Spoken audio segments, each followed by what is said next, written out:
being an entrepreneur sounds cool, but the reality of building a business is very, very difficult. Every level that you hit, there's a lot of things that suck that you just won't want to do. What you're capable of is on the other side. I don't feel like it. And if you're committed to what it is that you're trying to do, nothing is going to stop you from getting there. Welcome back to another episode of Real Business Owners with myself, Trevor Cowley. Today is a solo episode. Guys, it's the fourth quarter. I do want to remind you to make sure if you owed in taxes last year, be proactive. Reach out to your accountant, talk to them about tax planning. Usually you can spend a little bit of money to save a lot of money. If your accountant is not actually reaching out to you proactively asking, hey, do you want to do some tax planning based upon the amount that you owed last year? That's kind of a red flag right there. If you don't have an accountant that you trust, reach out to me or reach out to us here at Easier Accounting. Let's jump into the show. Today, I want to talk about, I made an Instagram story in regards to businesses going through a regression phase. It's completely normal. I can't tell you how many people that I've communicated with that feel defeated, feel as though that, maybe they're not cut out for this because at one point they had some traction in their business. There were some profits. They were making a little bit of money. And then they started to grow their business. And then their business, let's say, went through the teenage years, right? Tough years, and started throwing some fits. In other words, they started going through some struggle. Your business, without a doubt, will go through a regression phase. If you're doing well right now, enjoy it. But as you scale and as you grow your business, it's without a doubt going to happen where you're going to hit a friction point in this growth phase where you actually retract, or the difficulties that you're dealing with get to the point where they feel unbearable, where doubt creeps in, uncertainty creeps in. And you lose your love for your business. You lose love for what it is that you're doing. Your drive and your motivation seems to just disappear. And that's when it's the most dangerous time for any business owner, because there's a handful of them that will just completely walk away from their business at that point. Now, it could be a multitude of issues that you run into. It could be employees within your organization just leaving. It could be business partnership issues where something happens inside of that partnership and then there's friction and then the business suffers because of that friction. Something's got to give though, right? And in this regression phase, you have to recommit. You have to recommit. Every single one of the businesses that I've ever owned has gone through a regression phase. Back in the day, it was a business called Central Business Funding where in 2009, we were running ads on Google and generating leads for people that wanted business funding. And the leads were super cheap. I mean, we were getting leads coming in at $8 to $9 a lead. And what we would do is we would sell them what we called a risk assessment for $249. We'd get on the phone with a customer or a potential customer and say, hey, looks like that you're wanting to get some business funding. We do what's called a risk assessment. We'll take a look at your credit report. We'll take a look at where you're at right now, maybe some of your financials, and point out some of the positives and point out some of the negatives. And how we would put it is you don't want to show up to your prom in pajamas. You want to get ready for the big dance. You want to be ready for the ball, so to speak. And our job is to spruce you up and make sure that you have the highest probability of success going into the situation where you're asking outsiders to fund your business or give you the money that you need for your startup. If you're not committed to what it is that you're doing and you're not taking it as far as you possibly can take it, and you just have an idea on a napkin and you want to get some business funding for your startup, it doesn't really look good to lenders. And so when we would sell them that risk assessment for $249, back in the day, it was me. I would take a look at their file and say, okay, your credit score is shitty. We need to work on your credit score. You have bad debt to credit ratio. In other words, their credit cards might be close to maxed out. And where's your business plan? You don't have a business plan. Do you have a website? You have to take this thing as far as you possibly could take it on your own before you ask for outside help, because otherwise you're just asking them to fund an idea on a napkin, so to speak. It's just really not well presented or packaged for a lender, right? And that's the business. And what we would do is we would sell them what we called an LPP, a lender prep package, for $2,500. We'd say, hey, we can't guarantee business funding, but we will work with you until your business gets funded as long as you honor the LPP. In other words, we're going to present a lender prep package to you and say, hey, these are the things that we need to work on. And we're going to assign you somebody in our organization to help you work on these things, whether it's your credit. We would help people write business plans, set up websites, whatever it was that they needed. Because back in 2009, some businesses didn't even have websites yet because the internet was still in its infancy phase. And so this business did very, very well for a period of time. But then it went through a regression phase. Why did it go through a regression phase? The leads started to cost more and more and more money. More and more people started to get into the business funding game. And so we went from paying $8-9 a lead on Google, and it started getting to the point where they were $12 to $15. We were still profitable. And then it got to the point, by the time it was 2017, so 8 years into the business, leads were starting to cost, $80 to $100 a lead, because big hedge funds, big money started coming in to play the game, because they realized that they could give businesses hard money loans and make a decent margin on that. And so we were in this phase of like, holy shit, what do we do now? And so I reached out to some people. One guy that did some business funding stuff, and he was generating leads for other people. But the other people wanted leads that had, 650 plus credit scores, all these certain metrics, right? In other words, they had to pretty much be able to qualify for the loan as is right then and there. The problem is when you're generating leads, the majority of the leads that you're generating aren't going to meet all those metrics. And so what we decided to do is say, hey, let us buy all the leads that you don't have the ability to do anything with, that are technically, in your eyes, considered garbage. And so we took the crumbs, so to speak, and we would buy the leads that they didn't want off of them, because we were selling a lender prep package where we could work with them for 3 months, 6 months, a year, whatever it was, and again, dress them up for that big dance. And so it requires you to really get creative when you go through a regression phase. Like if you keep just doing everything as you're currently doing it, it's going to be difficult to pop out the other side. You're probably going to hit a ceiling, stay there forever, feel defeated, experience doubt and uncertainty, and just lose the overall drive and motivation to continue with your business. And so if nothing changes, then nothing changes. We've heard that a million times. The beautiful thing about it is we can always change our approach. The beautiful thing about it is we can always change who we are as an individual. There's certain certainties that exist on planet Earth. The sun goes up, what's going to happen? It's also going to go down. Right after fall is what? It's going to be a winter, right? Right after winter, it's going to be a spring. Right after spring, it's going to be summer. There's these certain certainties, whether you like winter or not, it's still going to happen. The only thing that you have the ability to control is what you do in the winter times, how you change yourself so that it's maybe not as harsh on you if you seem to get the wintertime blues or depression during that period. Plan a vacation where you go somewhere warm so that you have the ability to curb maybe some of the lows that you're experiencing. Your job is to take the data that you have right now through this regression phase of your business and make the necessary adjustments. A lot of times the regression phase usually happens when you're holding on to old employees for a little bit too long.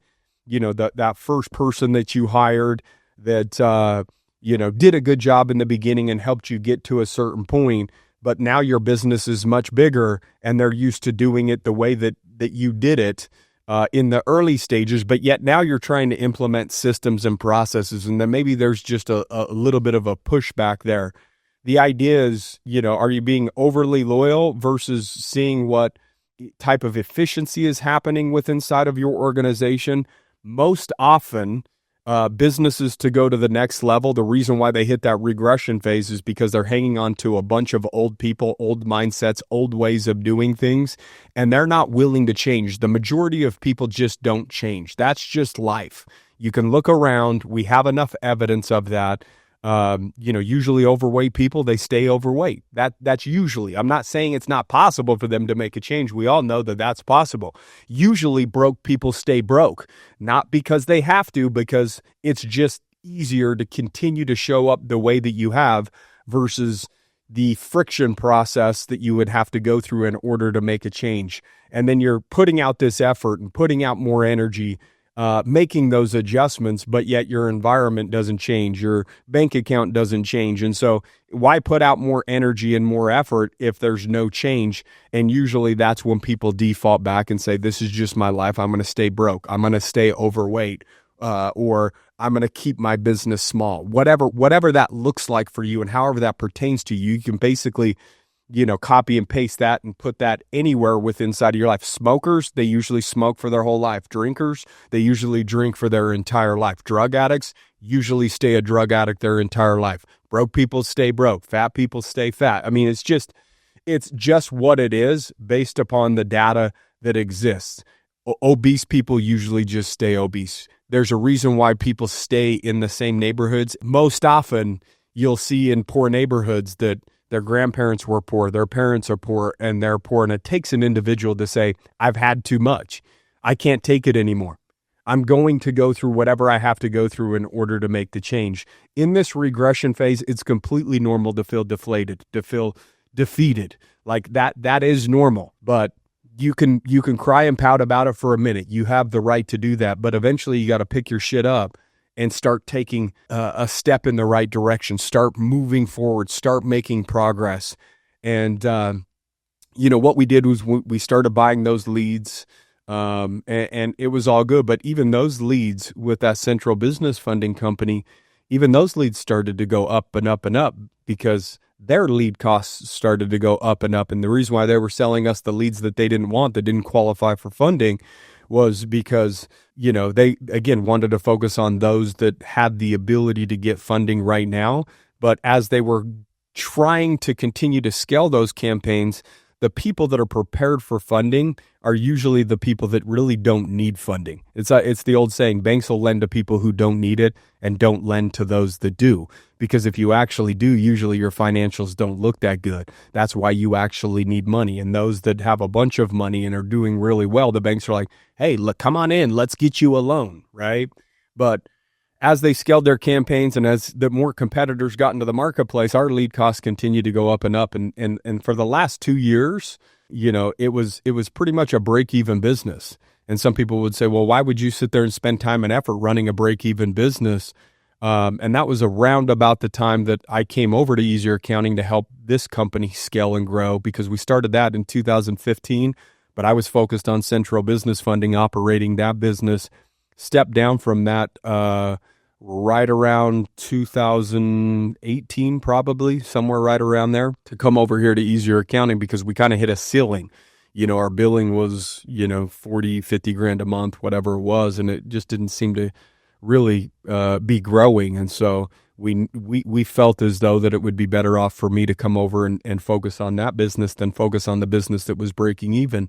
We brought in Coulter, that's still our partner today over there, 60-day credit repair, doing an absolutely incredible job. I love that individual, probably more than I tell him, and appreciate his efforts, but he's done an absolutely incredible job. The point of this is this.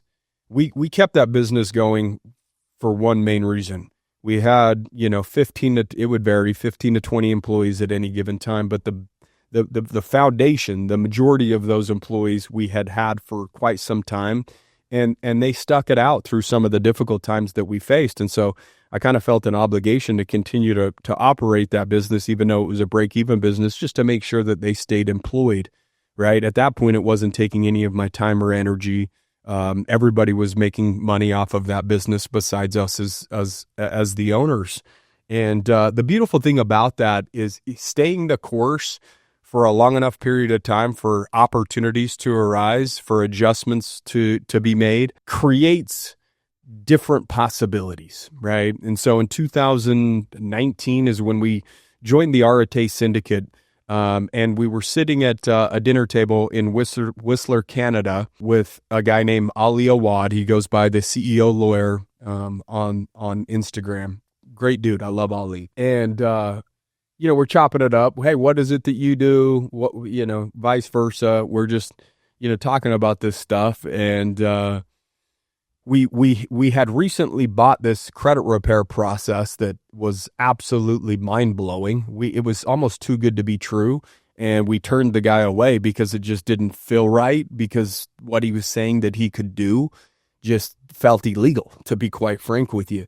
And so he said, give me a few people that have bad credit scores, and I'll show you what I can do. And so we did that. And 60 days later, this person had great credit, not great credit, but 680s versus 550s just within a couple months. I mean, it was. And then we sent him another one because we thought it maybe was a fluke. And then we sent him another one because we thought it was a fluke. One gal that was working at Central Business Funding as a sales rep, she had went through some difficulties medically, and she had 24 collections, I believe it was, on her credit report, and it was just absolutely shot. And we said, let's throw him this one. Let's see what he could do. Within 4 months, she pre-qualified for a house, and she was crying in our break room on the couch, saying, I didn't think I would be able to do this for my family for another 5 or 10 years. And that's when we realized that this thing, that whatever he's doing behind the scenes to these credit reports to make that happen, was absolutely life-changing. When you're watching somebody physically cry right in front of you, it's undeniable how powerful something like that is. So we said, okay, we'll entertain buying it from you. And we have to have our attorney vet the process. He says, that's fine. Or no, we said, we want a letter from your attorney saying that this is legal and ethical. So he sent that to us. Still, we didn't trust it. And then we said, we want our attorney to view it because our attorney has our best interests. Some attorneys are shady. Let's just be real. And so maybe he paid some attorney $5,000 under the table to write this letter or whatever. And so we didn't really trust it. And he said, I'll have your attorney go through my process. He just has to sign an NDA. He can't really tell you guys what it is or anybody else about my process, because then what would be the point of me selling it to you? And so our attorney did, and our attorney says it's legit. It's real, And from there we negotiated. We bought that from him just so that we could turn people's credit around quicker. Because before we were, like I said, sometimes we work for people for 6 months, a year. Some people up to 2 years to try to get them prepared for funding. And so, buying this process would speed up that process of getting people funding. And if it sped up the process of getting people funded, we would get a kickback from any lenders that would fund those files for us bringing that file to them because it was lender ready, right? And so we would make money selling them the prep, and then we would also make money on the back end from any lenders that would fund it. They would give us what's called a success fee. And so now we had this process, and again, we were still break even. I mean, this is 2019 at that point. And we were sitting at that dinner table and told him we just bought this credit repair process. It's absolutely incredible. It's something that I've never seen before. And he goes, that's weird. I currently help a guy down in Texas generate leads for his credit repair company, and he just tried to fuck me. He just tried to take my processes or my campaigns or whatever it was at that point, And he's like, I would sell you guys credit repair leads if you guys want to do that. And at that point, it was like, okay, maybe now we're on to something. Maybe we just shift the entire business model rather than just focusing on people that want business loans and business funding to anybody that has bad credit, that maybe wants to buy a house, maybe wants to buy a car, maybe wants a business loan, maybe just wants to be responsible. Maybe they went through something like these medical issues and they want to clean some stuff up just to have, better credit so that they can get credit cards, whatever the case may be. That would open up the possibility of working with way more people versus just working with people that wanted business funding. And we were charging, like I said, $2,500 for that lender prep package. We decided we would charge $1,800 for this process, and we would finance that process to where in credit repair it's illegal to charge even a penny up front prior to doing the work. So we would put them under contract and say, hey, it's our process. We move so quick. It's $1,800. The cool thing about it is you get good credit quick, but get get the luxury of paying over time versus working with a traditional credit repair company, having to pay over time and still not have good credit for maybe a year or 2 years as they're slowly chipping away at it. They have no incentive to move fast because they want to bill you every single month. For us, we're guaranteed our $1,800. So the quicker we can do the work and get you the result, the quicker we can move on to the next client, and we can bill your $150 a month for the next 12 months. But we take no payment up front. Your first bill happens on day 14. After all of our process is complete, you get a certified, we send the mail out certified. So you get the tracking codes, everything like that in your email saying, hey, here's the work, it's done, it's in the mail, it's complete. That's when the billing starts happening, right? And so that's how we kind of did a little bit of a workaround in regards to that. But that business model has been way better than the previous business model because now we don't have to write business plans. Now we don't have to set up websites. There's less work for us to do. Yeah, it's a little bit less money versus the 2,500 and the 18. But that gap, that basically was what it would cost us to fulfill those other services that were no longer needed. But now we get way more yeses because the amount of people that we have the ability to do business with is much greater. The reason why I tell you guys that story is because this business went through its bumps and bruises, and we took all of the same employees. We kept all the same employees. We just shifted the business model. Instead of working with people to try to help them get business funding, now it's 60-day credit repair, and that's been going for 5-6 years now. And Coulter's operating that business, and like I said, doing an absolute incredible job. I tell you that story just so that you guys can understand. Believe me, I was deflated, defeated, uncertain. Should we just shut it down? And again, I'm glad that we didn't. I'm glad that we held on. I'm glad that, we gave it enough time for an opportunity to come around. And I'm glad that we were in a position financially to take risks, even though it didn't look like the business had the ability to take risks. Like legit, when we bought that repair process, we didn't even have the money to do it. We had to slap a bunch of money on credit cards.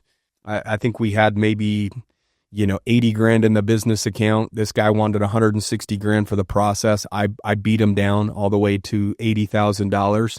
So we spent like 30 grand out of our account. We floated like 50 grand on credit cards, and we're like, dude, this thing's going to work. We'll figure out what to do with it. We don't know what to do with it right now because we didn't even know how to generate credit repair leads at that point. We just knew it was so impactful that we had to get our hands on it because we watched somebody just break down and cry, and it changed their life. Anything that has the ability to be that life-changing is valuable.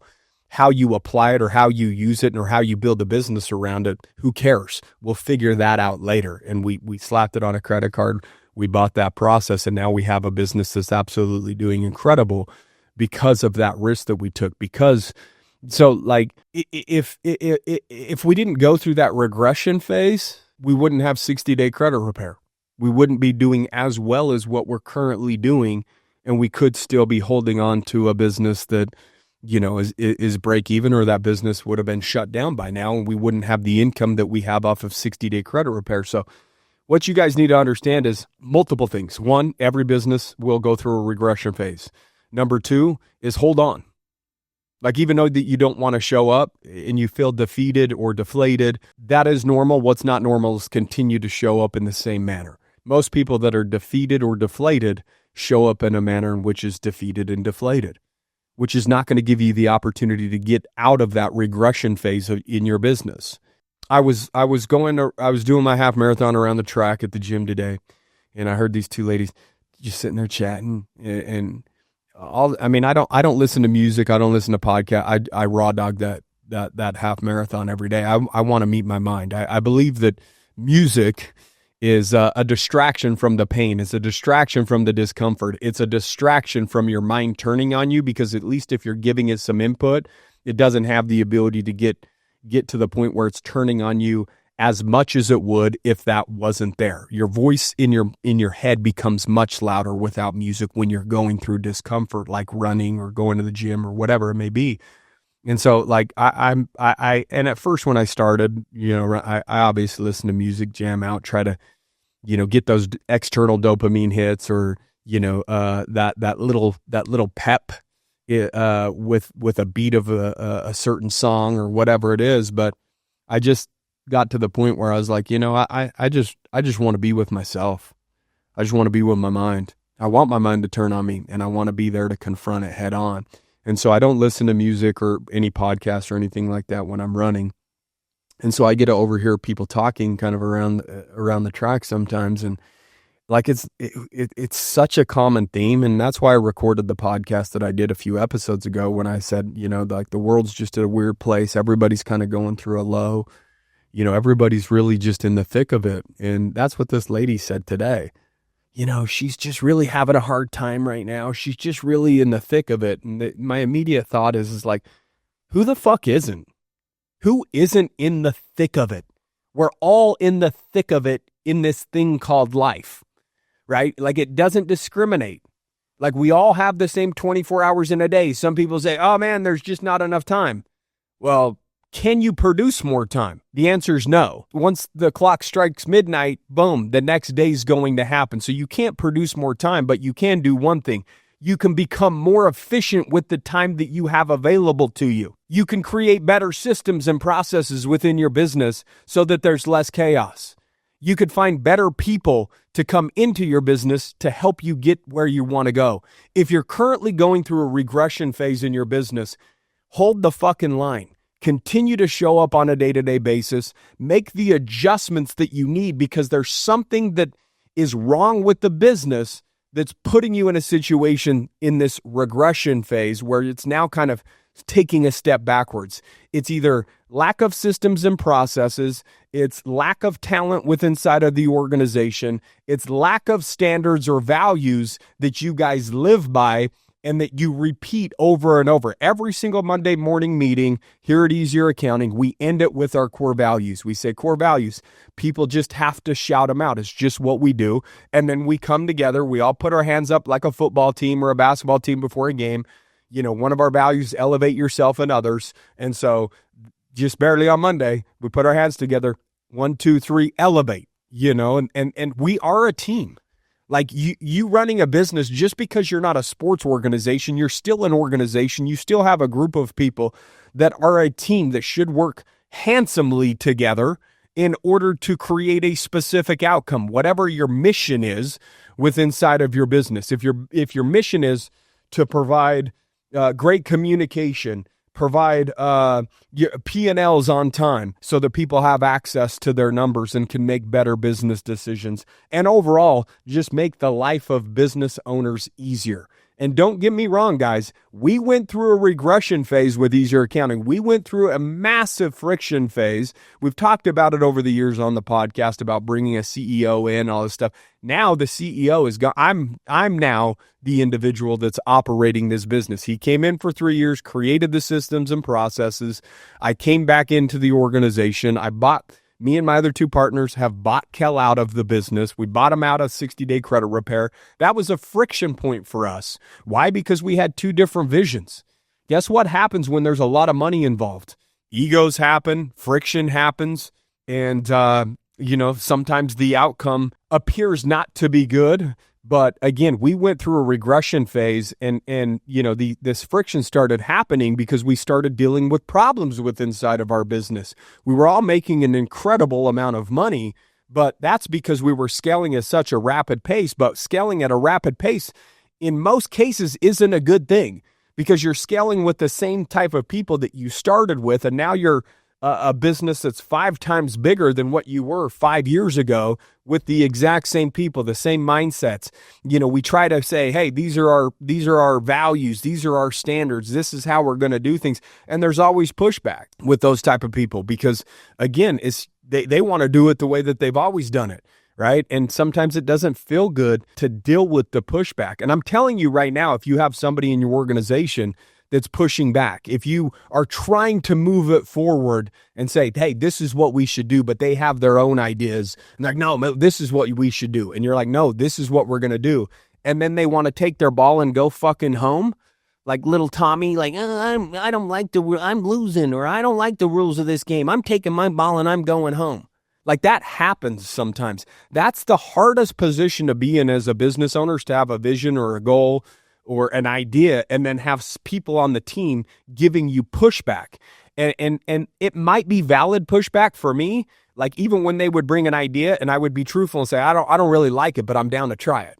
I'm just telling you, I don't know if it will work, but I'm at the point where I'm open-minded to anything, and I'm okay with spending the money or going down this path just for the sheer fact that I want the data to see if this has the ability to get the result that I want.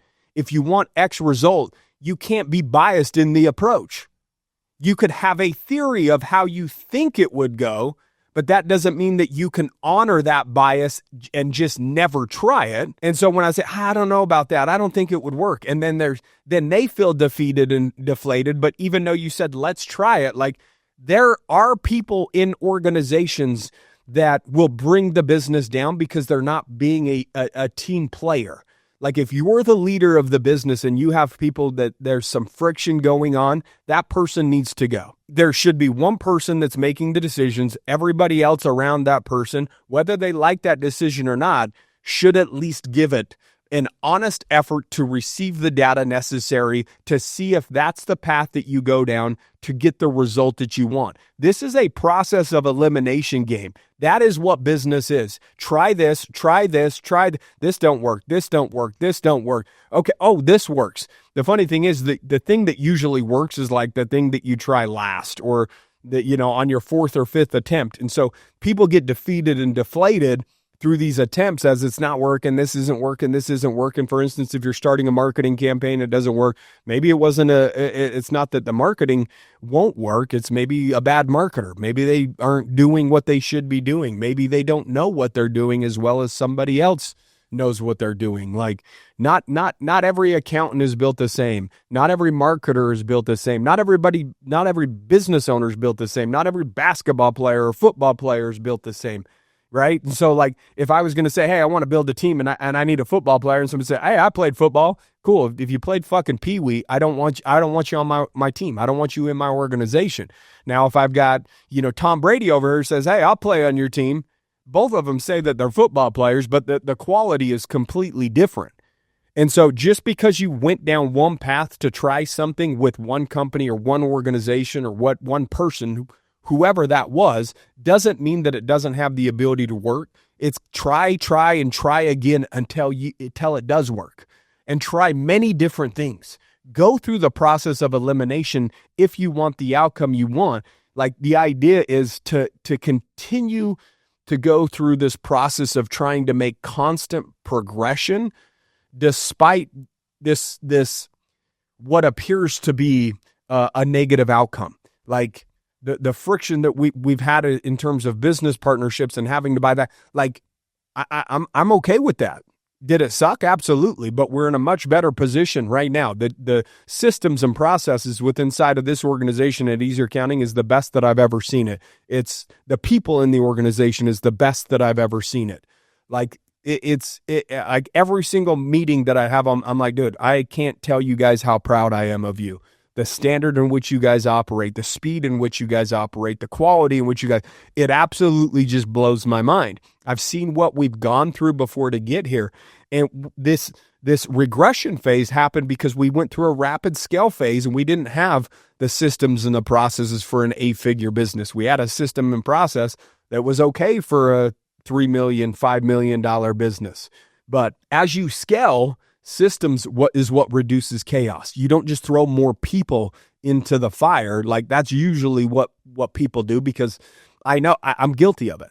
Let's hire more people. If you guys are too busy, let's hire more people rather than let's refine the processes. Let's change the way that we do this. Let's streamline it to the point where we don't have these exact same problems anymore. Instead, we would just cut the check because we hadn't what felt like at that point an endless amount of money, because we were just doing so well and there was millions of dollars in the bank account. We were making millions of dollars. And so it's like the easiest thing to do is not do the work and just cut the check and throw more bodies at it, right?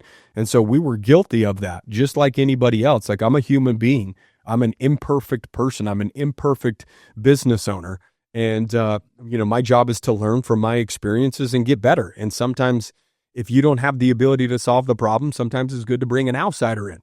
Bring a CEO in or an operator or a consultant or join a group or a mastermind or just reach out to somebody and ask for advice. If you don't have that with inside of your network, then there's one of your problems. You're not doing enough to put yourself in a situation where you could create opportunities to reach out to somebody if you get to the point of going through a regression phase or get to a point where you're experiencing friction that you don't know how to overcome. I just don't want business owners to go through this regression phase. And usually regression again happens after scaling. You start scaling and then it'll drop down a little bit.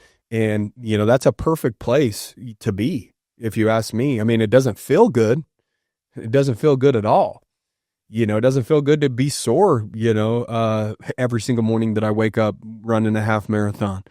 But I will tell you, it's going to feel good, the outcome that I'm going to receive because of it. And so the regression phase, you get back to the foundation of your business, but this time you have experience. This time you have new knowledge of how not to do it. This time you can get rid of some of the people that maybe helped cause some of the friction and bring people in that reduce stress or take things off of your plate rather than adding stress to your plate. Like, I can't tell you how important it is to remove the bad and add good. I can't tell you how important it is to create systems and processes. And some people don't have a brain like that, and some people do. And so that's why it's important to know as many people that you possibly can so that you have, a bunch of tools in your toolbox and be like, I'm going to reach out to so-and-so. He knows marketing, or he knows systems and processes, or maybe he can help me build out a CRM, or whatever that is, and whatever you're going through. Like, if you're great at sales, you probably have a system and process problem. If you're great at systems and processes, you're probably going to have a sales problem. You need to find kind of the yin to your yang, so to speak, so that you have the ability to start building from that foundation after going through that regression phase and build back better, build back stronger, build back more efficiently, build back to the point to where as you're doing it and you get to the level that you once were, it's less stressful, less headache, less for you to manage because of the people or the systems and processes or the CRM that you put in place, or, whatever again, is lacking. It's your responsibility, and it's up to you to address it. It's not up to anybody else. Whatever you're going through, you are the one going through that.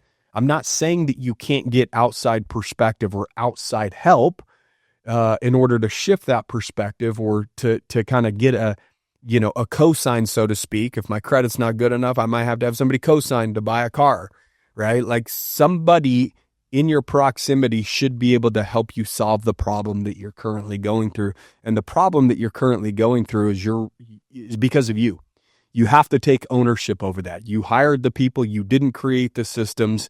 You're not hiring the marketer. You didn't invest into a proper CRM. You're doing everything by pay, whatever, right? And so, like, I'm speaking from experience. I'm speaking from pain and discomfort. I'm speaking from the fact that we've gone through massive growth phases in our business and massive regression phases in our business, and then had to rebuild back better, restructure things, rehire new people, create new roles and responsibilities within inside of our organization. And so, and in some cases, create like absolutely different organizations altogether from the same people, from like a funding company to a credit repair company, And so, like, it can show up in so many different ways, this regression, but it without a doubt will show up. And I just don't want people to quit and give up. Like, I know it's hard, and I know it's tough, and I know that, you're going to have to go through things that maybe you don't think that you have the ability to go through, but I promise that you do have the ability to go through it. I know it doesn't feel like it, but how you feel and what you have the ability to do are two totally different things. If it's possible, then that means it's possible for you. You will have to go through the things that you don't think that you can go through. And when you go through those things, you'll grow through those things and, eventually get to a point where you feel accomplished. You feel proud of yourself. You have self-worth. You didn't quit. You didn't give up, and you made it through, and you popped out the other side. Not only a better individual, but a better individual that now has a better business. And so expect the regression phase. If you're going through that right now, What is it that you can do about it? What's one thing that you have the ability to adjust? What's one thing that you can take ownership over? What's one step in the right direction? And I'm asking you to take that step. The future you is asking you to take that step so that you don't have to live with whatever emotions or problems or issues or stresses that you're currently having to go through and live with right now. And so if you guys need me, I answer every single DM. You could send me an email, trevor@realbusinessowners.com. It might go to spam. I don't know. Don't put attachments and shit on it, but reach out to me if you need me. If you have a question, if you have a problem that you feel stuck at, like that gives my life more meaning and purpose, is to be there for people when they don't even know if they have the ability to be there for themselves. If I can help pick you up and put you back on your feet, or give you a direction to start heading in, or give you a perspective shift that kind of makes something click in your mind to where you now have more purpose or more reason, hope to continue down the path that you're on, and hope that what you're going through won't be what you have to continue to go through. It's just this one obstacle that you got to get over. If I could do that for somebody, you would be doing me a favor, because you would be giving all the experiences, everything that I've had to go through, more reason, more purpose. Whatever I've gone through is it's not necessarily for me. It's to use to serve other people as well. And if you guys, as always, are ready to level up, go to joinrbo.com. I'm the one that you would hop on a call with. And the majority of those calls that are, 30 or 45 minutes is a lot of the times like one-on-one coaching. What's your problem? What are you going through? What about this? What about that? Have you thought about approaching it this way? And then, provided you feel as though that, being surrounded by like-minded people with new perspectives, new resources, different experiences than you would be beneficial, then we can talk about that. It's super affordable, and it's always fun to be able to, introduce somebody new to this incredible group of real business owners that I have the privilege to, serve and be around and live life with and do business with. And so, per usual, guys, I share the show. Please rate and review the show. I pour my heart and soul into this thing, and that's all I ask from you. Other than that, guys, keep kicking ass, and we'll see you next week.